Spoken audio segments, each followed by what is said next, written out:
وضح أنور حارس منتخبنا اليمني، الحارس الشاب المبدع.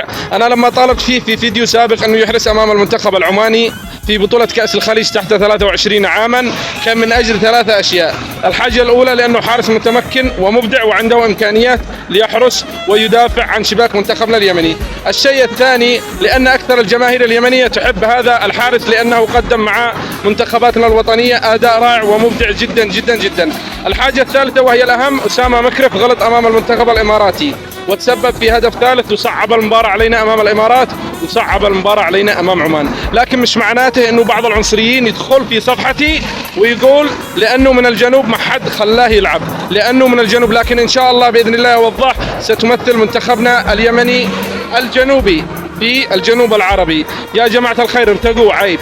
اللاعب سواء كان من عدن، من تعز، من المكلا، من البيضاء، من أي محافظة من محافظات الجمهورية، هو بيمثل اليمن بأكملها من شمالها إلى جنوبها إلى شرقها إلى غربها. عيب، ارتقوا. وهذا الكلام أبوه، والعنصرية أبوها. ما عاد معنا إلا الوحدة اليمنية، ولا احنا متجعجعين الآن ومتشتتين في كل بلاد. ليش؟ بسبب اوضاع بلادنا. ما عاد باقي معنا الا الوحده. فاحترموا انفسكم، احترموا انفسكم، احترموا انفسكم، ومشيش اشوف اي عنصري في صفحتي. وان شاء الله باذن الله القادم اجمل، وبالتوفيق لكل منتخباتنا الوطنيه، وبالتوفيق للحارس وضح انور ولمثله 1000 وال2000 لاعب وال20,000 لاعب يمني ان شاء الله باذن الله. القادم اجمل، والكره اليمنيه في تطور ان شاء الله باذن الله. تابعوا معلقكم اليمني هيمن عبد الله وانشروا المقطع، سووا عادة للنشر.